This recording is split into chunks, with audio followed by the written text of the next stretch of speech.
Okay, looking at the speaker, we see that it's not 100%, to say the least. Have pieces falling off. Obviously it was there. We'll see. I know that having this reconed is an option. I don't really want to go over budget, because that sounds like it would be something that may be a little expensive. I don't know. This speaker is very, very heavy to ship back and forth. So we'll see. Let's see what I can do with a little, let's see, tissue and rubber cement. Okay? I would like to take this time to give kudos to a few sites, a few gentlemen who have taken the time and worked hard to make our job as restorers of these vintage radios a little easier. And one of them is Nostalgia Air. I don't know the name of this person, but I tell you what, if it wasn't for these schematics that, you know, I've never worked on a radio yet that I couldn't get the schematic from Nostalgia Air. I know there have been a few cases with some people. I haven't had any trouble, and without this site, I think it would be a lot less people working on this hobby. And let's see, if we go down here and click, see if I can find the mouse. It'll tell you a little bit about Nostalgia Air. It says Nostalgia Air is dedicated to the preservation, conservation, and dissemination of antique and vintage electrical technical information. This is a personal, private venture with no commercial content. The site is maintained as a commercial-free zone, except for the sole references on this page to those that support the site. Okay, and it tells you how you can help as far as giving a contribution. So this site is very, very valuable. I don't know anybody who works on vintage radios that would turn down a schematic or would not require a schematic in order to work on the set. I've never seen any yet. And of course, I would like to thank Mike Brown from the Sparton Equizone.webs.com website, who has put up an exhaustive list and pages of information pertaining to the Sparton Equizone radio.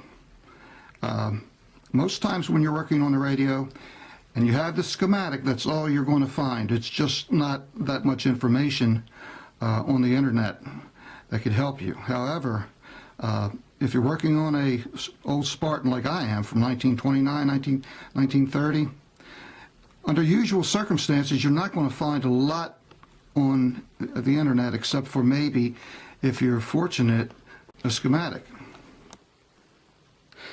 I mean, just look at some of this information that I was able to obtain from the Michael's Sparton Equizone radio site.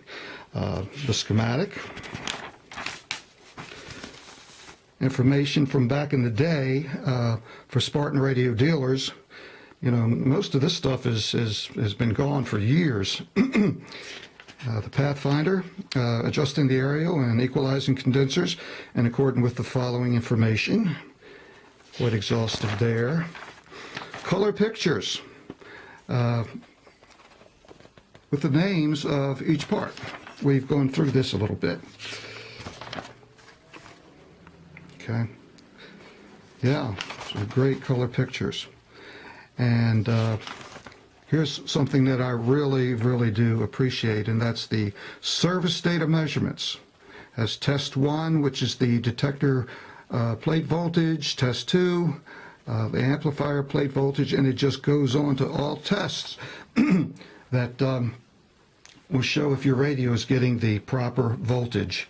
And after you change the capacitors and some resistors and check the coils, and you want to find out if you're getting the right voltage, because you may have put in the wrong resistor, or something else might be wrong with the set. Maybe a transformer is going up, not functioning properly. Here's information for testing coils. Okay, we went through this on a former video. A parts list for the Model 930. You also have one for 931. This is information for a dim bulb tester. I always like to read the information that I already know, just to make sure I'm not missing anything, what bulb I could use. You know, that information is here and available online. More from Sparton Equizone, telling you every part that this radio has. Now here's something interesting, and this is the service data measurements for the Sparton Equizone receiver, Model 931, and it has very few instructions, but you have to read what's there. I started to test this several days ago, and say for instance, test number 1, the detector plate voltage, says it should be around 140 volts. I got 209, and that concerned me. Test number 2, the RF amplifier plate voltage was supposed to be 145. I got 210. Then test number 3, detector bias was supposed to be minus 10 to minus 17. I got minus 1545 about that. But, you know, the ones that concerned me, but the ones that really concerned me were up here. And then I went on the Antique Radio Forum and was asking a couple questions. And then I noticed that it said make sure that the volume control is on full. Well, I didn't like that, since the speaker is already in kind of bad shape. I didn't like the idea of turning it all the way up. So I got on the forum, and one person said, you know, you really don't have to turn them all the way up. And he was speaking about most radios, I'm sure. But one person said these antique radios, the volume has a lot to do with the voltage in some stages. And I found that to be true, because after I saw that volume control on full, that's exactly what they meant. I had seen it before, but I really didn't think that that was going to make big changes like this. So I just made sure that the radio was on a station, or was on a non-station, place on the dial where there wasn't a station. Then I was able to turn it up all the way successfully. Then I got my 140, my 145. And I just tested those two, and then I was very relieved. But what we're going to do is we're going to test the rest of them. We're going to make sure that all the voltages are just where they're supposed to be. And it's just a wealth of information from those and those two sites. And Mike Brown from Sparton Equizone, and of course the good people at I forgot the name. Nostalgia Air. I always forget them for some reason. Nostalgia Air. So I'd like to thank them. And let's get on with some voltage testing and some testing of the tubes, because these tubes, you just can't roll up a number on your Rolodex on your tube tester and just test it, because those numbers are usually, unless you have a very good tube tester that's very exhaustive with numbers that even include the Sparton tubes. Remember, Sparton made their own tubes, and their voltages were slightly different, in some cases a little higher, as we see in the amplifier tubes. So we're going to take some information that I got from the good people at the Antique Radio Forum Antique Radio Forum, and test those tubes, check the voltages, and well, let's get started.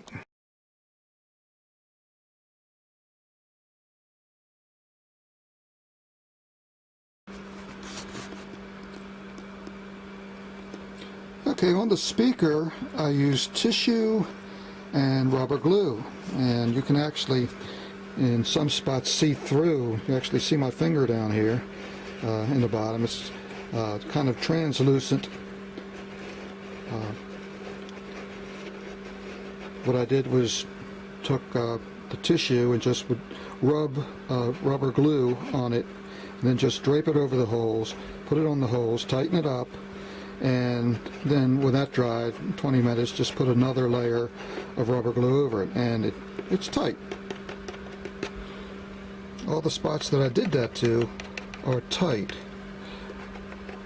What I'll probably do next is just spray some flat black paint around it to give the speaker strength, because it is, you know, the speaker is 80 years old or so.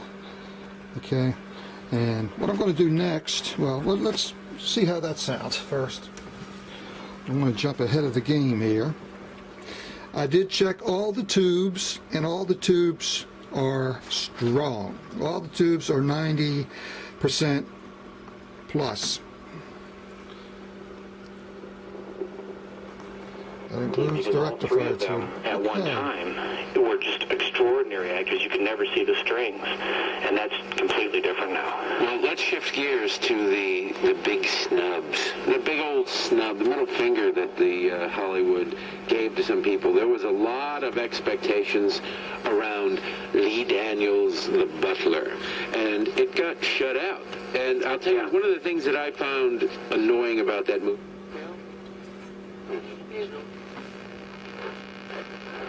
Let's go down the dial.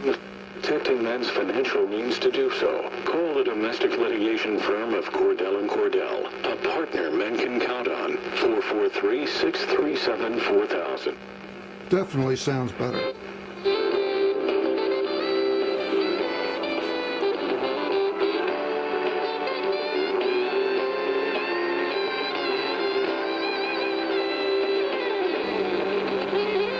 As I take my measurements, the first measurement on the detector plate voltage, that's on terminals 1 and 2.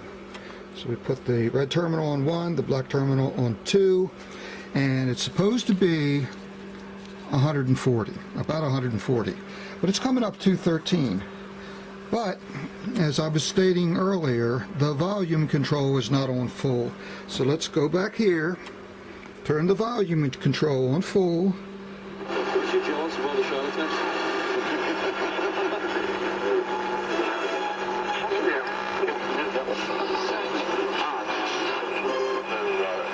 Retail computers for information about their customers. Very much your 2 for 4. Ron Smith 2 for 6. Wayne Black's your 2 for 4. 47% from the straight. My goodie bag arrived yesterday with capacitors, resistors, electrolytic capacitors, and for the most part this radio is finished, that type of thing, but there are a couple of resistors, 3 watts that I had to get, 2 watt, 3 watt that I just didn't have around, that I got that from the Antique Electric Supply, AES. A job to fill. How does Peyton help him to replace a Pro Bowler on the left side of the line? Okay, everything looks good. The voltages were all good. The speaker seems to be working okay, and we're moving right along.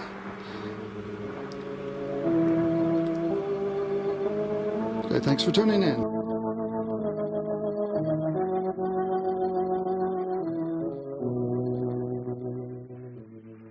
Who knows what evil lurks in the hearts of men?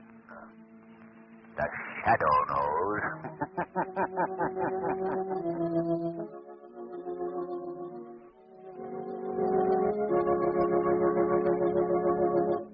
In just a moment, the Shadow starts his first adventure of the new season.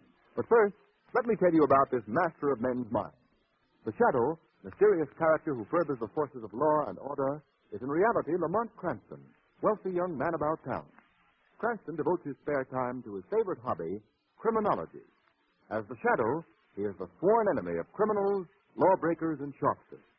An invaluable help to the Shadow is his hypnotic power, by which he clouds men's minds